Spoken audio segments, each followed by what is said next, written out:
Hello दोस्तों, एक बार फिर से आप सभी का स्वागत है मेरे एजुकेशनल यूट्यूब चैनल सृष्टि क्लासेस पर। आज की इस वीडियो में हम क्लास 12th मैथ्स के लिए PYQ प्रैक्टिस करने वाले हैं, प्रीवियस ईयर क्वेश्चंस की प्रैक्टिस करने वाले हैं और हम चैप्टर 6 अवकलज के अनुप्रयोग इसके सभी 2024 में पूछे गए प्रश्नों का सॉल्यूशन देखेंगे। ये इस सीरीज का वीडियो लेक्चर 14 है। इससे पहले 13 वीडियो लेक्चर आपको पढ़ा दिए गए हैं, जिनमें चैप्टर 1 से लेकर 5 तक के मोस्ट इम्पोर्टेंट क्वेश्चंस और NCERT की मोस्ट इम्पोर्टेंट एक्सरसाइजेस मैंने करवा दी हैं। चलिए, सबसे पहले इस चैप्टर 6 से जो यूपी बोर्ड 2024 हुआ है उसमें कितने क्वेश्चन पूछे गए हैं ये देख लेते हैं। देखो, जैसे कि आप जानते हैं एक साल के 7 पेपर सेट होते हैं। यहाँ मैं बात करूँगा paper set 324 FA, FB, FC, FD, paper set 324 EX, EY, EZ की। इनमें कुल मिलाकर जो प्रश्न पूछे गए हैं 12 प्रश्न पूछे गए हैं।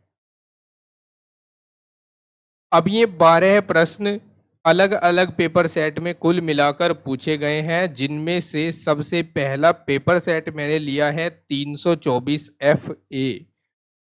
इस पेपर सेट में आपको चैप्टर 6 का जो क्वेश्चन पूछा गया है वो आपके सामने है। अंतराल ज्ञात कीजिए जिसमें f(x) equals to x square minus 4x plus 6 से प्रदत्त फलन f वर्धमान है और ह्रासमान है। ठीक है, कॉन्सेप्ट रिमाइंड कराता हूं आपको, क्या कॉन्सेप्ट होता है और किस तरह का कॉन्सेप्ट इसमें यूज किया जाता है। कॉन्सेप्ट ये होता है कि सबसे पहले हम दिए गए जो फंक्शन है उसको नोट कर लेते हैं। f(x) equals to x square minus 4x plus 6। ठीक है, अब सबसे पहले हम इसका अवकलन कर देते हैं दोनों ओर x के सापेक्ष, जिसको हम कहते हैं f डैश x। दोनों ओर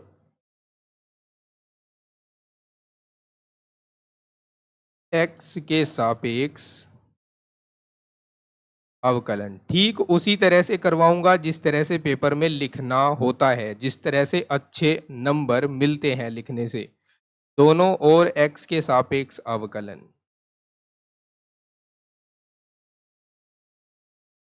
अवकलन करेंगे तो f डैश x मिलेगा, जो हो जाएगा 2x स्क्वायर माइनस 4। ठीक है, अब नेक्स्ट स्टेप ये होता है कि हमें इस f डैश x को 0 के बराबर रखना होता है।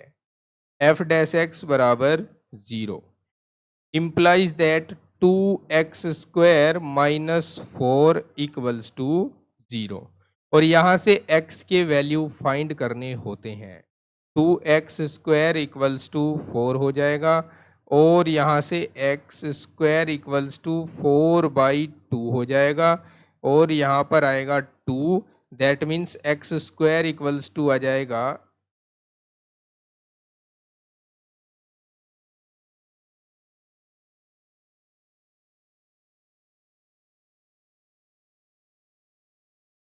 अच्छा, यहाँ मैंने ये मिस्टेक कर दी है। यहाँ पर डिफरेंशिएशन करते वक्त यहाँ पर पावर 1 आएगा। ठीक है, ठीक है, और यहाँ पर x का वैल्यू 2 मिल जाएगा मुझे। x का वैल्यू हो जाएगा 2। ओके, अब एक नंबर लाइन ड्रॉ कर लेते हैं। नंबर लाइन खींची हमने इस प्रकार से।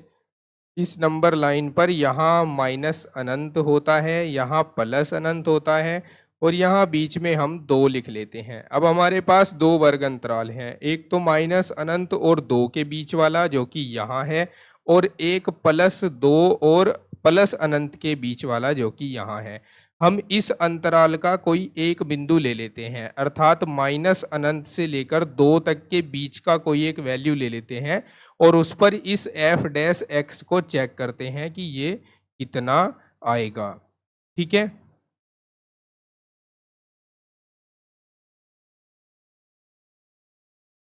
तो हमारे पास इन दोनों इस अंतराल के बीच का जो वैल्यू है वो 1 है। देखो x इक्वल्स टू 1 ले लेता हूं मैं, x इक्वल्स टू 1 पर f डैश 1 चेक करता हूं, ठीक है। अब यहाँ देखिए यहाँ पर f डैश x है हमारे पास, इसमें x के स्थान पर आप 1 रख दीजिए तो 2 गुणा 1 माइनस 4 हो जाएगा, बराबर 2 माइनस 4 हो जाएगा, बराबर माइनस 2 आएगा। माइनस 2 क्या है, 0 से छोटा एक नंबर है। 0 से छोटा जब f डैश x आ जाएगा तो हम इसको ह्रासमान कहेंगे। तो यहाँ पर हम माइनस का चिन्ह लगा देंगे, ठीक है, और यहाँ लिख देंगे ह्रासमान। ओके, तो ये अंतराल जो है हमारा माइनस अनंत से लेकर 2 तक, इसमें ये फलन ह्रासमान है। अब हम दूसरे अंतराल में चेक करते हैं, 2 से बड़ा कोई वैल्यू लेते हैं और अनंत और 2 के बीच का कोई एक वैल्यू होना चाहिए। जैसे 2 से बड़ा वैल्यू मैं यहाँ पर 3 ले लेता हूँ, तो x बराबर 3 पर f dash 3 equals to 2 into x के स्थान पर 3 रख दो माइनस 4, तो यहाँ 3 दूनी 6 में से 4 गए 2, 2 क्या है, 0 से बड़ा नंबर है। 0 से बड़े के लिए ये हो जाता है वर्धमान, ठीक है। और यहाँ हम इस अंतराल में पॉजिटिव साइन लगा लेते हैं। अब हम फाइनल आंसर लिखे तो हम लिखेंगे फलन एफ एक्स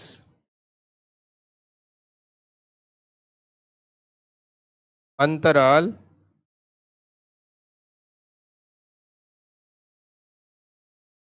माइनस अनंत और 2 के बीच में है ह्रासमान,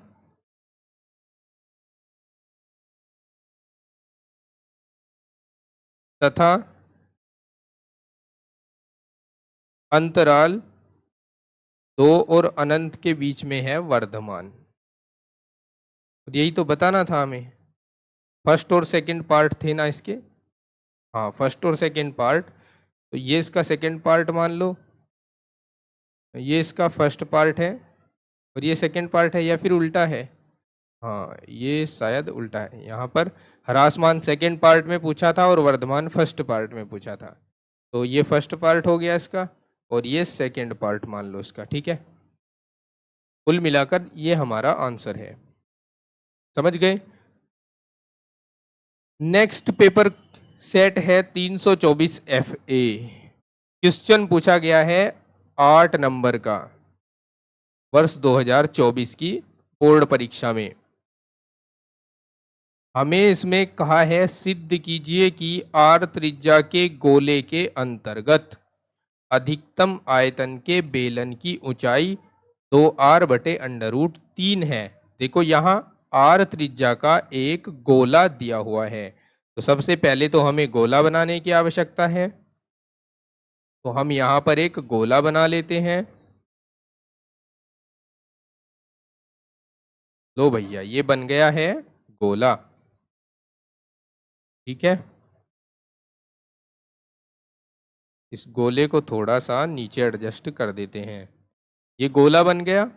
इस गोले के अंतर्गत है बेलन, तो एक बेलन बनाते हैं इस गोले के अंतर्गत।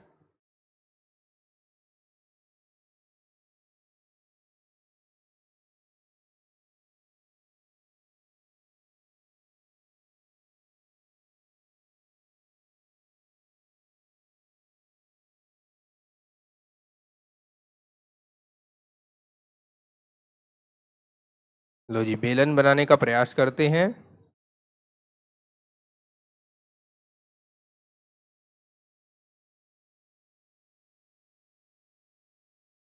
तो जी, ये बन चुका है इसके अंतर्गत बेलन। अब बेलन है तो इसकी एक ऊंचाई होगी, ऊंचाई डिनोट कर देते हैं इसकी, ये इसकी ऊंचाई हो गई, ठीक है। इसका नामकरण कर देते हैं। देखो, सबसे पहले तो आप ध्यान दीजिए कि ये क्या था, ये गोला था, तो गोले में एक त्रिज्या होती है। तो ये मान लो ये गोले का ये सेंटर है, यहाँ पर ये सेंटर है गोले का, इसको हम O कह देते हैं फिलहाल, और एक त्रिज्या इसकी मिला देते हैं इस प्रकार से, यहाँ ये इसकी त्रिज्या हो गई। ओके, समझते जाना ध्यान पूर्वक। अब ये ए बी सी डी, ये मान लिया हमने एक बेलन है हमारे पास, ठीक है। इसको मान लेते हैं हम, ये ओ है, ये डी तक आ गए हैं, तो इसको मान लो ई है ये, और ये एफ है। ओके, ठीक है। देखो गोले की त्रिज्या क्या है, गोले की त्रिज्या आर है, तो भैया ये त्रिज्या है ना, इसको हम आर मान लेते हैं। और इस दूरी को जो ओ से ई तक है, इसको हम एक्स मान लेते हैं। अगर ये x है तो O से F तक भी उतनी ही दूरी है जो O से E तक है, क्योंकि O जो है ना बिल्कुल मिडिल पॉइंट है, तो ये भी x ही होगी, ठीक है। अब हम इसका सॉल्यूशन लिखना शुरू करते हैं, बड़े ध्यान पूर्वक समझते जाइएगा। इस तरह के प्रश्न बहुत ही खास हैं, इंपॉर्टेंट हैं। देखो यहां हमें जो जो दिया है, सबसे पहले हम उसको नोट कर लें। हमें दिया है गोले की त्रिज्या, बिल्कुल उसी प्रकार से बता रहा हूं जिस प्रकार से एग्जाम में लिखने से अच्छे नंबर आएंगे। गोले की त्रिज्या r है, ठीक है। माना बेलन की ऊंचाई, ऊंचाई EF कह लो, ये माना हटा दो, ठीक है, माना हटा दीजिए यहां से। बेलन की ऊंचाई EF बराबर है OF प्लस OE। आप ध्यान दीजिए, देखो ये डिस्टेंस यहाँ से यहाँ तक और यहाँ से यहाँ तक को जोड़कर ही तो बन रहा है EF, और ये हमने x माना हुआ है, तो x plus x equals to 2x हो गई या नहीं हो गई, EF हो गई 2x। और बेलन की त्रिज्या के बारे में भी बात करते हैं। बेलन की त्रिज्या, बेलन की त्रिज्या DF हो गई कि नहीं हो गई,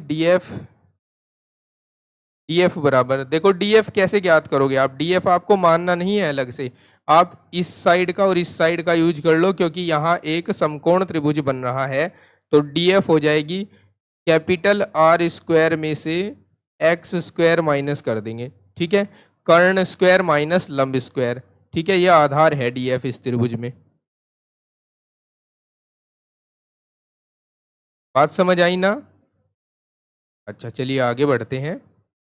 अब देखो हमें जैसा कि क्वेश्चन में कहा गया था कि गोले के अंतर्गत अधिकतम आयतन के बेलन, तो बेलन का आयतन अधिकतम दिखाना है हमें,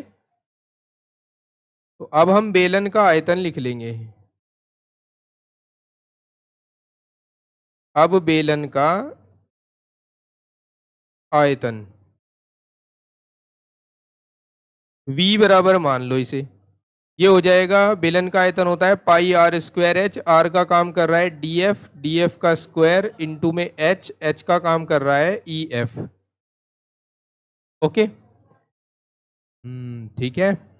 और यहाँ जरा ध्यान दीजिए, यहाँ एक मिस्टेक यहाँ पर हुई है, क्या हुई है कि हमने यहाँ पर DF का स्क्वायर नहीं बल्कि DF लिख रखा है, तो इधर अंडर रूट भी लगाना होगा हमें, तो V बराबर हो जाएगा पाई, DF का वैल्यू रख दो R square minus x square का होल स्क्वायर, और EF का मान रख दो, EF का मान 2x है। V बराबर हो जाएगा पाई, यहाँ अंडर रूट से स्क्वायर हट जाएगा, तो ये R square minus x square into 2x आ जाएगा।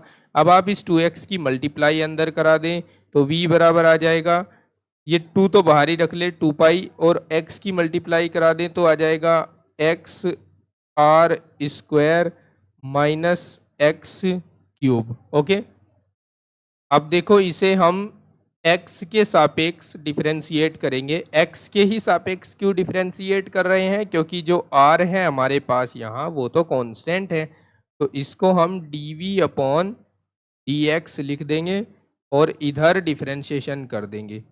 डिफरेंशिएशन करके यहाँ x का तो 1 हो जाएगा, ओनली R स्क्वायर बच जाएगा, और इधर 3x स्क्वायर बच जाएगा।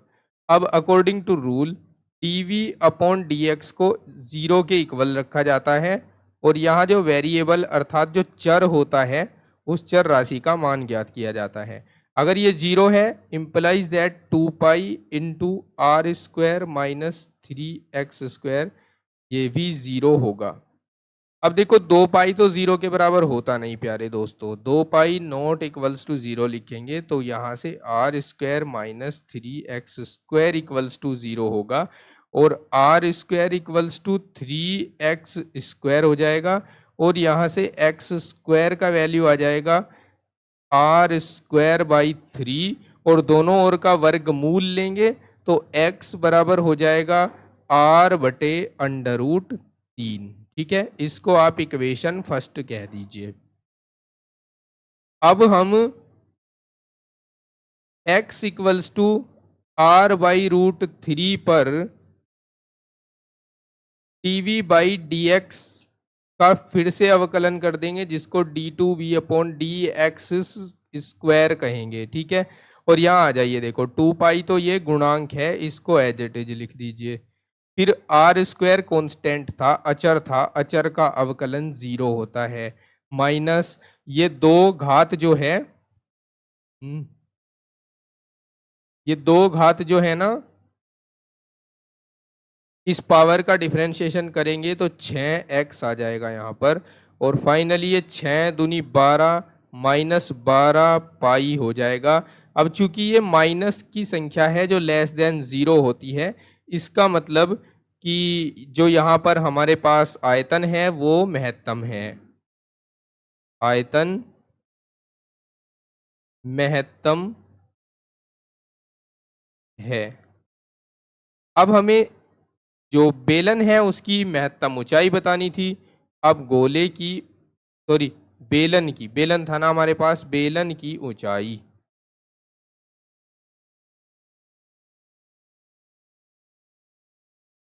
बेलन की ऊंचाई EF थी। आप चित्र से एक बार पुनः देख सकते हैं, ये देखिए यहाँ EF इसकी ऊंचाई थी, और EF x प्लस x यानी 2x के बराबर थी, तो यहाँ 2x लिख देते हैं, और x के स्थान पर x का वैल्यू r/√3 रख देते हैं।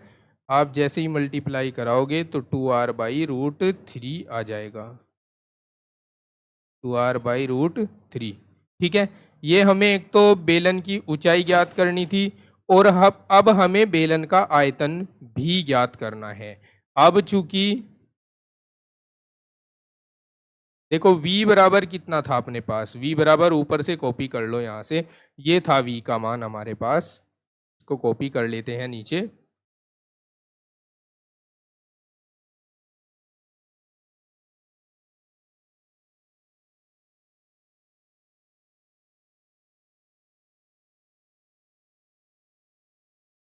ठीक है, ये था v का वैल्यू। इसमें हम x का वैल्यू डाल देते हैं, तो v बराबर हो जाएगा 2 पाई इंटू, यहाँ x का वैल्यू, x को कॉमन लेकर भी डाल सकते हैं आप, ठीक है, या ऐसे डायरेक्ट भी रख सकते हैं। तो ये 2r² यहाँ है, r यहाँ है, r³ हो जाएगा, मैं डायरेक्ट ही इसकी कैलकुलेशन कर रहा हूँ, माइनस r³ का मतलब है कि यहाँ 8r³ हो जाएंगे, x³ का मतलब, ठीक है, इसका क्यूब कर दिया मैंने यहाँ पर दूसरे टर्म में, तो 2 का क्यूब हो जाएगा 8r का क्यूब r³, और यहाँ आ जाएगा √3 का क्यूब करोगे, देखो क्या आएगा, √3 का क्यूब, √3 का क्यूब कर रहे हैं, √3 का क्यूब, √3 इंटू √3 इंटू √3, ये दोनों मल्टीप्लाई होकर 3 बन जाएंगे, और √3 इसके साथ में आ जाएगा, तो ये होगा √3 का स्क्वायर। ठीक है, अब हम इसको थोड़ा और आगे ले जाएं और सिंप्लीफाई करें तो इसका एलसीएम लिया जाएगा, एलसीएम होगा 3√3। ठीक है, यहाँ एलसीएम में 3 नहीं है, तो ऊपर 3 से गुणा करोगे तो 6r³ आ जाएगा, माइनस यहाँ 8r³ है। ओके, अब ये v बराबर हो जाएगा 2 पाई, 6 में से 8 घटा दीजिए, कितना हो जाएगा, 2r³ आ जाएगा, नेगेटिव आएगा अभी तो, अपॉन 3√3 हो जाएगा। अब इस 2 को यहाँ गुणा करा दीजिए तो ये 4 पाई r क्यूब अपॉन 3√3 हो जाएगा। ये माइनस साइन नहीं लिख रहे हैं क्योंकि आयतन मात्रा है, क्वांटिटी है, क्वांटिटी को हम नेगेटिव नहीं मापते, आयतन को, दूरी को, इनको नेगेटिव में कहाँ लिया जाता है, तो यहाँ पर नेगेटिव साइन छोड़ देंगे तो ये आयतन हो जाएगा। ठीक है, इस प्रकार से ये क्वेश्चन होगा कंप्लीट।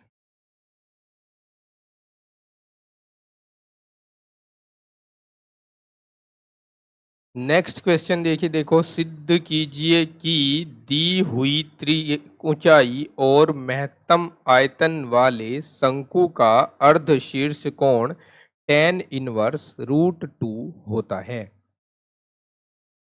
2024 में ये प्रश्न पूछा गया है, पेपर कोड 324 FB में 5 नंबर का। सॉल्यूशन बड़ा सिंपल है, किस तरह से सॉल्यूशन होगा देखिए।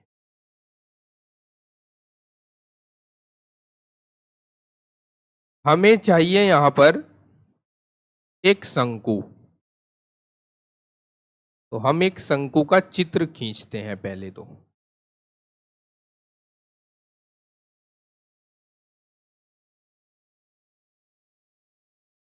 लो जी, ये एक शंकु हमने बनाने का प्रयास किया है। ये इस शंकु की ऊंचाई ले ली है मैंने। शंकु की ऊंचाई सबसे पहले तो आप यहां देखें, तिर्यक ऊंचाई दिया गया है, तिर्यक ऊंचाई को L मान लेता हूं और इसकी त्रिज्या को R मान लेता हूं, ऊंचाई को H मान लेता हूं और अर्धशीर्ष कोण को थीटा मान लेता हूं। अब सबसे पहले ये बातें यहां हमें लिखनी पड़ेंगी। माना एक शंकु की तिर्यक ऊंचाई L, त्रिज्या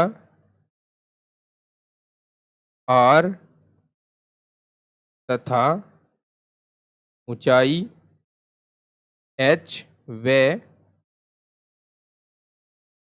अर्धशीर्ष कोण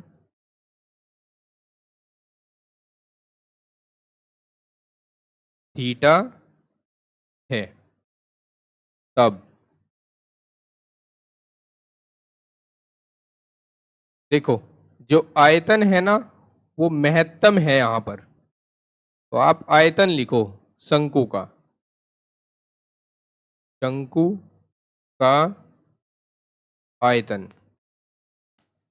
V बराबर होगा पाई 1/3 पाई r² H। अब चूंकि हम इसको महत्तम दिखाने के लिए इसको इन दोनों में से किसी एक चर के रेस्पेक्ट में डिफरेंशिएट करेंगे। अब दोनों की दोनों ही चर हैं, जब तक ये दोनों चर एक साथ हैं तब तक हमें डिफरेंशिएशन नहीं करना है। अब हमें यहाँ कुछ इस तरह से करना है कि इसमें से एक चर गायब हो जाए और जो दिया हुआ अचर है वो आ जाए। अब दिया हुआ अचर क्या है, देखो, दी हुई है तिर्यक ऊंचाई, तो यहाँ ये अचर का काम करेगी। तो किसी तरह से L का मान आ जाए हमारे पास, किसी एक के पदों में, या तो H के पदों में आ जाए या R के पदों में आ जाए। 1/3 पाई r² H है ना ये। देखो, इसको आप समीकरण 1 मान लो। अब चित्र से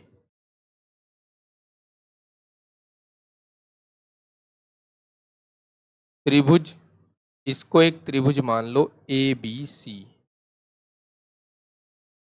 ABC में L² बराबर है H² प्लस R² के। अब आप R का मान L और H के पदों में ज्ञात कर लो, या फिर इसको लिख सकता हूं R² बराबर L² माइनस H², या फिर यहां से, चलो बाकी कुछ नहीं, इतना ही चलेगा, इसको समीकरण 2 मान लो। अब ये R² का वैल्यू यहां से ले जाकर यहां रख दीजिए समीकरण 1 में। ठीक है, समीकरण 1 व 2 से। इन दोनों समीकरणों से v बराबर हो जाएगा 1/3 पाई आर स्क्वायर के स्थान पर L square minus H square रख देंगे इंटू एच हो जाएगा। ठीक है, एच का मल्टीप्लाई करा सकते हो आप अंदर। v बराबर हो जाएगा 1/3 पाई, इसको L square H minus H cube लिखा जा सकता है। अब देखो L तो कांस्टेंट है हमारे पास, तो L और H है वेरिएबल, तो हमें यहाँ डिफरेंशिएशन कर देना है with respect to H। Differentiate with respect to H। ठीक है, तो ये होगा dv अपॉन dh equals to 1/3 pi l square, तो एल स्क्वायर रहेगा, एच का 1 हो जाएगा, तो यहाँ एल स्क्वायर आ जाएगा माइनस यहाँ 3h स्क्वायर आ जाएगा। ओके, अब हमें ये वैल्यू रखना है 0 के इक्वल, किसका? dv अपॉन dh का वैल्यू। ये वैल्यू रख दो 0 के बराबर, implies that 1/3 pi l square minus 3h square बराबर 0 हो जाएगा। ओके, अब ये 1/3 पाई तो 0 होगा नहीं, implies that L square minus 3h square बराबर 0 हो जाएगा, और यहाँ से L का वैल्यू आ जाएगा हमारे पास √3h। ठीक है, इसको आप इक्वेशन 2 बन गई थी ऊपर, थर्ड कह दीजिए इसको इक्वेशन। ओके, अब फिर सिचुएशन पे चलते हैं, फिर क्वेश्चन पे चलते हैं। क्वेश्चन में क्या कहा था कि अर्ध शीर्ष कोण को सिद्ध करो कि वो थीटा है, और उस आयतन को महत्तम सिद्ध करो। सबसे पहले आयतन महत्तम सिद्ध करने का काम करते हैं। अब इसको फिर से डिफरेंशिएट करते हैं with respect to h. Now d2v अपॉन dh square equals to 1/3 pi, ये गुणांक है और अचर भी है इसलिए एज इट इज रहेगा। एल स्क्वायर का कितना हो जाएगा बच्चों? एल स्क्वायर का 0 हो जाएगा, माइनस यहाँ पावर का करेंगे तो 6h आ जाएगा। ओके, और फाइनली हम इसको लिख पाएंगे π/3, माइनस का साइन यहाँ लगा दो बाहर, और ये इंटू 6h आ जाएगा। h का वैल्यू आप डालें या ना डालें, ये नेगेटिव ही रहेगा, क्योंकि h का वैल्यू वैसे भी यहाँ से पॉजिटिव आएगा, तो ये तो भाई एक नेगेटिव नंबर ही रहना है, यानी लेस देन 0 ही रहना है h के किसी भी वैल्यू के लिए। इसका मतलब क्या है कि h इक्वल्स टू, आप चाहे तो यहाँ से h का वैल्यू L/√3 भी डाल सकते हैं, d2v/dh स्क्वायर महत्तम है, नहीं एक सेकेंड, लेस देन 0 है, इंप्लाइज दैट आयतन महत्तम है।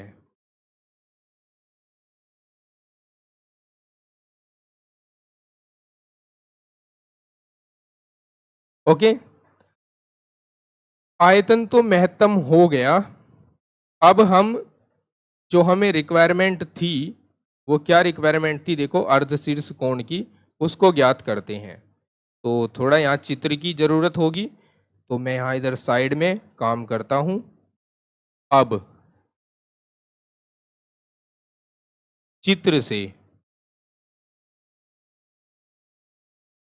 देखो, मेरे पास यहाँ R है, H है, L है, तो अगर मैं, चूंकि यहाँ पर एंट्री किसे देनी है? tan को देनी है, तो यहाँ इस थीटा के लिए लंब क्या है? इसके सामने की भुजा, और आधार क्या है? ये वाली भुजा H। ठीक है, तो हम क्या करते हैं, यहाँ लिखते हैं tan theta equals to BC अपॉन AB। tan theta equals to R अपॉन H।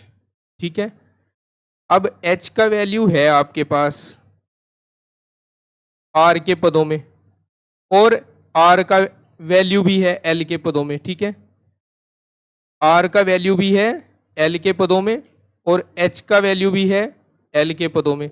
H का वैल्यू देख लीजिए पहले, L के पदों में क्या आया है आपके पास? आया है L/√3।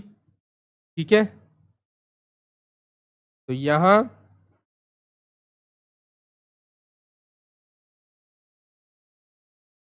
R का मान निकाल लो समीकरण 2 से, ठीक है,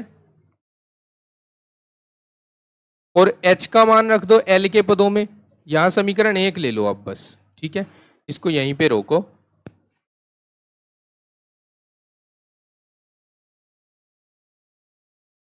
इसको समीकरण 4 कह दो। अब चूंकि R स्क्वायर बराबर L square minus H square है, या फिर R स्क्वायर बराबर L स्क्वायर माइनस H का वैल्यू देखो यहां नीचे, H का वैल्यू लिया है हमने L/√3, तो ये L/√3 रख देते हैं यहाँ। L स्क्वायर बाई √3 का तो 3 हो जाएगा, तो ये 3 एकम 3 में से 1 गया, 2 आ जाएगा, तो R स्क्वायर का मान आ जाएगा 2L स्क्वायर बटे में 3।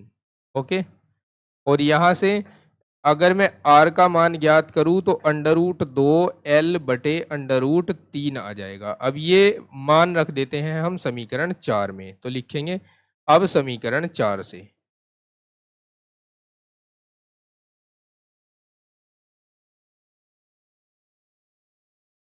tan थीटा बराबर था R/H।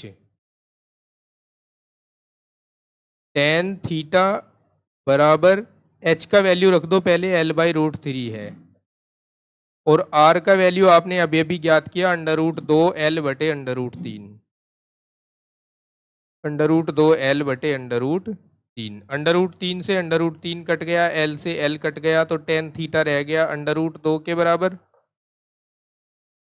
या यहां से थीटा का मान आ जाएगा tan इनवर्स √2। तो ये हमारा सही जवाब है, ये हमारा वही फॉर्मूलेशन है जो हमें बनाना था। Hence prove.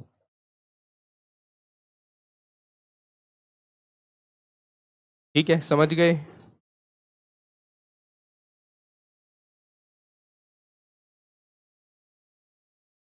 क्वेश्चन नंबर 4 देखिए, 324 FC नाम के सेट में पूछा गया है, एक नंबर में, बहुत ही आसान सा सरल सा प्रश्न है।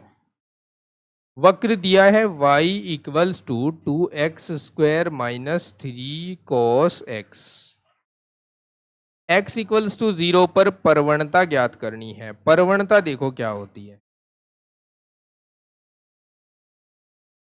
परवणता होती है dy/dx। डिफ्रेंशिएशन कर दो, 4x माइनस माइनस प्लस हो जाएंगे, 3 sin x आ जाएगा, सिंपल है। Now at x equals to 0, dy/dx find कर रहे हैं x इक्वल्स टू 0 पर, तो 4 इंटू 0 प्लस 3 साइन 0 हो जाएगा। 0 प्लस साइन 0 का वैल्यू भी 0 होता है, तो आंसर आएगा 0। करेक्ट आंसर होगा 0।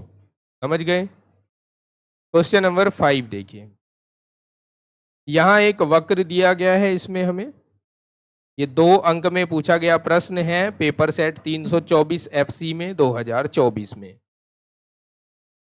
वक्र है AY square equals to x cube, ठीक है। इसकी परवणता हमें ज्ञात करनी है, बिंदु दिया हुआ है AM स्क्वायर AM क्यूब। तो सबसे पहले इसको डिफरेंशिएट कर देते हैं विद रेस्पेक्ट टू x। तो सबसे पहले पावर का डिफरेंशिएशन होगा 2AY, अब इधर पावर का होगा तो 3x स्क्वायर आ जाएगा, ठीक है। और यहाँ हमने y वाले पद में 2AY लिखा है, लेकिन y का फिर से x के सापेक्ष करोगे तो dy/dx आएगा, और यहाँ 3x स्क्वायर आ जाएगा। अब यहाँ से हम dy/dx को फाइंड करें तो dy/dx मिलेगा 3x square upon 2AY।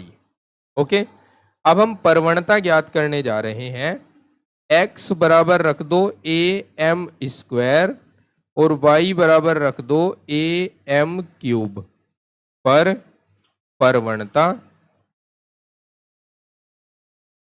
That means dy/dx equals to होगा 3 इंटू एक्स के स्थान पर am² रख रहे हैं, इसका फिर से स्क्वायर करना पड़ेगा, 2a इंटू वाई के स्थान पर am³ रख रहे हैं। तो dy/dx इक्वल्स टू हो जाएगा, सबसे पहले इस स्क्वायर को अंदर मल्टीप्लाई करा लो, 3a² m⁴ हो जाएगा, अपॉन यहाँ 2a² m³ हो जाएगा, a² से a² कैंसिल, 4 से ये क्यूब कैंसिल, तो ऊपर बचा क्या, m बचा ऊपर ओनली, तो यहाँ 3/2 इंटू m बच जाएगा, और यही है परवणता दिए गए बिंदु पर। क्वेश्चन नंबर 6 देखिए, हमें यहाँ अंतराल ज्ञात करना है जिसमें ये जो फलन है, दिया गया फलन, वो ये वर्धमान और ह्रासमान हो। ठीक है, ये हमें पूछा गया है 8 अंकों का प्रश्न, पेपर कोड है 324 FC 2024 में। देखो करना कैसे है, सिंपल है, सॉल्यूशन किसी का हार्ड नहीं है, सिंपल है। देखो बेसिकली लेंथी है लेकिन है सिंपल।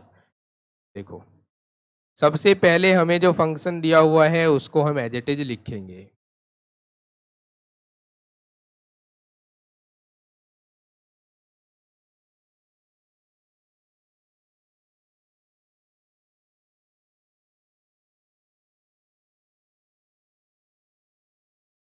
वर्धमान ह्रासमान के लिए हमें एक बार अवकलन करना होता है, तो एक बार अवकलन कर दो f'(x).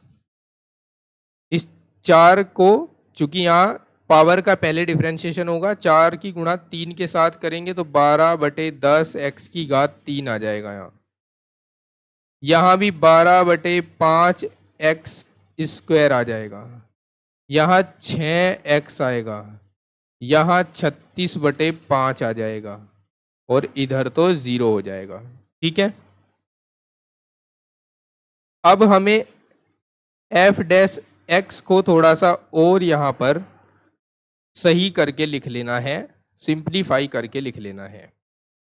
देखो अगर मैं इसका एलसीएम 10 लेता हूं, एलसीएम मैंने 10 ले लिया, तो यहाँ तो 12x³ ही रहेगा, 10 5 के पहाड़े में दूसरे स्थान पर आता है, तो ऊपर 12 दूनी 24x² हो जाएंगे, और यहाँ 10 की गुणा होगी तो 60x हो जाएंगे, और प्लस यहाँ 2 की गुणा होगी तो 72 हो जाएगा। 5 दूनी 10 होते हैं तो 36 दूनी 72 होते हैं। ठीक है, अब यहाँ से मैक्सिमम क्या कॉमन ले सकता हूँ, 12 कॉमन ले सकता हूँ, तो f'(x) बराबर आ जाएगा 12/10, यहाँ x³ रह जाएगा ओनली, 12 दूनी 24, 2x² रह जाएगा, 12 पंजे 60, 5x रह जाएंगे, और 12 छिंग 72, यहाँ 6 रह जाएगा। ठीक है, अब हमें f'(x) को 0 के बराबर रखना होता है। f'(x) बराबर 0 implies that 12/10 into x³ minus 2x² minus 5x plus 6 equals to 0।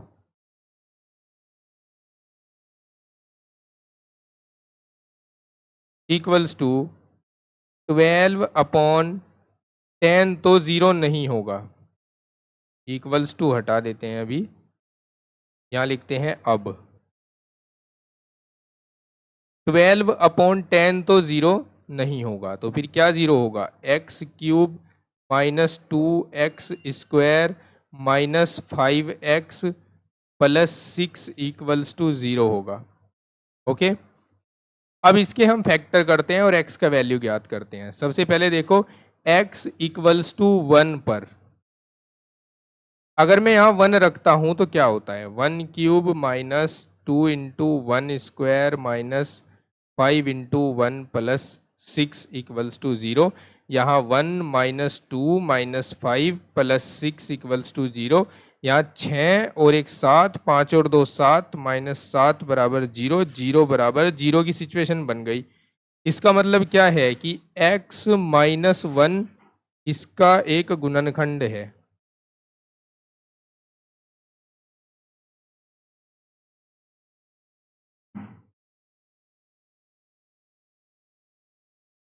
अब त्रिघात बहुपद के गुणनखंड करने के लिए हम इस x - 1 को 3 बार लिख देंगे। देखो यहाँ सबसे पहले क्या है, क्यूब है, और यहाँ क्या है, यहाँ खाली x है, तो हमें x² से गुणा कराना होगा। लास्ट में देखो यहाँ 6 है प्लस के, यहाँ माइनस के 1 है, प्लस के 6 बनाने के लिए माइनस के 6 से गुणा करवानी पड़ेगी। अब देखो इसकी और इसकी गुणा देखें तो -x² आएगा, जबकि हमें -2x² बनाना है, तो हमें यहाँ पर -x से गुणा करा देनी है। ठीक है, -x² अभी बन रहा है हमारे पास, -2x² बनाना है तो -x² जोड़ना होगा या नहीं जोड़ना होगा, है ना। और -x² जोड़ने का मतलब है कि यहाँ पर बीच में जो गैप था यहाँ -x रख दीजिए। अब इस x - 1 को हम ले लेते हैं कॉमन। ठीक है, तो हमारे पास बचेगा x² - x - 6। अब हमारे पास त्रिघात से द्विघात बन गया। अब हम इस द्विघात के गुणनखंड कर देंगे। इस द्विघात के गुणनखंड कैसे होंगे, 6 को दो ऐसी संख्याओं में विभाजित करो जिनका गुणनफल 6 और घटाने पर 1 आ जाए। तो 3 दूनी 6, 3 में से 2 गया 1, तो x² - 3x + x - 6 हो गया। ठीक है, अब ये x - 1 रह गया। यहाँ से आप जब कॉमन लेंगे कपल्स में से तो x - 3 बनेगा और x + 1 बनेगा, बराबर में 0 लिख दीजिए। ठीक है, अब हम इनको अलग अलग 0 रखे तो x के हमें 3 वैल्यू मिलेंगे। एक तो मिलेगा -1, एक मिलेगा +1 और एक मिलेगा 3। ठीक है, ये हमें वैल्यूज इनके मिलेंगे। अब हमें क्या करना है देखिए, लेकिन उससे पहले यहाँ जरा ध्यान दीजिए, यहाँ 2 रखना था हमें, तो यहाँ x + 2 आ जाएगा और ये -2 आ जाएगा। ठीक है, अब हमें एक नंबर लाइन खींचनी है। ये हो गई नंबर लाइन। इधर -∞ है, इधर +∞ है। बीच में वैल्यूज ले लेते हैं, -2, 1, 3। अब जो पहला अंतराल है -∞ से लेकर -2 तक, इसमें से इनके बीच में से कोई एक वैल्यू ले लो और उसे रखो आप f' में, और देखो ये नेगेटिव आएगा या फिर पॉजिटिव आएगा। तो मैं ले लेता हूं -3। अब x बराबर -3 पर f' बराबर 12/10 इंटू x³ - 2x², इन सब में वैल्यू रखते जाएंगे। x³ मतलब -3 का क्यूब, माइनस फिर क्या था हमारे पास देखो 2x², तो 2 इंटू -3 का स्क्वायर, फिर क्या था, फिर था -5x, तो -5 इंटू -3, और फिर क्या था, फिर था लास्ट में हमारे पास +6, तो यहाँ +6 आ जाएगा। 12/10 इंटू यहाँ -27 आ जाएगा, यहाँ -3 × 9 दूनी 18 आ जाएगा, यहाँ +15 आ जाएगा और +6 आ जाएगा। 12/10, 8 और 7 15, 2 और 1 3 और 1 4, 45 आ गया, +16, 15 और 6 21 आ गया। 12/10 गुणा 5 में से गया 4, 2 -24 आ गया, यानी फाइनली ये एक नेगेटिव नंबर आएगा, <0 आएगा। जब <0 आता है तो क्या होता है, ह्रासमान होता है। अब यहाँ हम माइनस लिख के छोड़ देते हैं ऊपर यहाँ गैप में, फिर लास्ट में इसका आंसर एक साथ लिख देंगे। अब जो दूसरा गैप है वो देखो, -2 से लेकर 1, इनके बीच का कोई एक नंबर ले लो। 0 आ रहा है इनके बीच में तो मैं 0 ले लेता हूं। x इक्वल्स टू 0 पर f dash x equals to f dash x, चलो f डैश x ही कह लो इसे, 12/10 इंटू, देखो पहले x आया था x क्यूब, तो यहाँ 0 क्यूब करोगे 0 आएगा, दूसरे पद में भी x था, तीसरे पद में भी x था, चौथा पद 6 था, तो जिन जिन पदों में x आया है वे तो सब 0 ही हो जाएंगे। और यहाँ प्लस का 6 है, ये भी प्लस का नंबर है, यहाँ हमें पॉजिटिव वैल्यू ही मिलेगी, ग्रेटर देन 0 ही मिलेगा, इसका मतलब यहाँ पर इस गैप में लिख दीजिए प्लस। फिर नेक्स्ट गैप है 1 से लेकर 3 तक, इसके बीच का कोई एक वैल्यू ले लो, जैसे मैं 2 ले लेता हूं x इक्वल्स टू 2 पर, और इस पर चेक करो कि f डैश x किस तरह व्यवहार करेगा। f डैश x बराबर, जहां जहां आपने यहाँ -3 रखा था वहां वहां अब की बार 2 रख दीजिए, ठीक है। तो यहाँ 12/10 गुणा 2 की घात 3 माइनस 2 गुणा 2 की घात 2 माइनस 5 गुणा 2 प्लस 6, 12/10, 8 माइनस 2 दूनी 4 दूनी 8 माइनस 10 प्लस 6, 8 से 8 कैंसिल हो गया, 10 में से 6 घटा दो -4 रह जाएगा, तो 12/10 गुणा -4, फाइनली यहाँ एक नेगेटिव नंबर बच रहा है जो लेस देन 0 है, और इसके लिए हम यहाँ पर इस अंतराल में माइनस का साइन लगा देंगे, माइनस साइन हो गया यहाँ। और अब नेक्स्ट इंटरवल बचा है अपने पास 3 से लेकर इन्फिनिटी तक का, इसके बीच का कोई वैल्यू ले लेते हैं 4।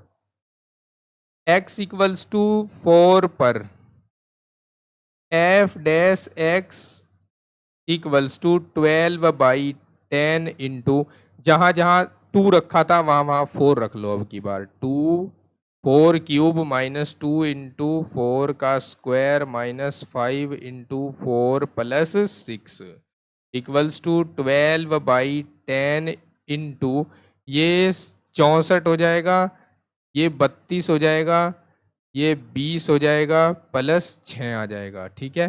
देखते हैं क्या आएगा, ये नेगेटिव या पॉजिटिव। 12/10 इंटू, देखो भाई 64 और 6 दोनों प्लस के हैं, 70 हो गए, और 32 और 20 दोनों जुड़कर 52 हो गए।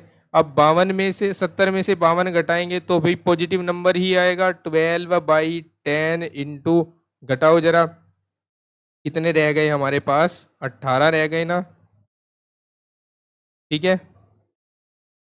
तो ये पॉजिटिव नंबर है, ग्रेटर देन 0 है, तो ऊपर हम इंटरवल में प्लस लिख देंगे, ठीक है।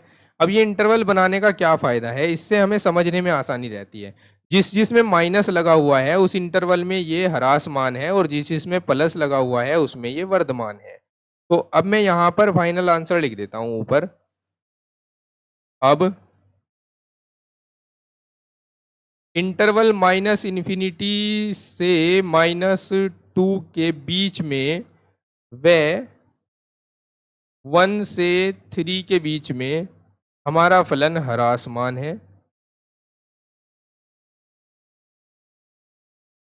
और -2 से 1 के बीच में व इंटरवल 3 से इन्फिनिटी तक हमारा ये फलन वर्धमान है।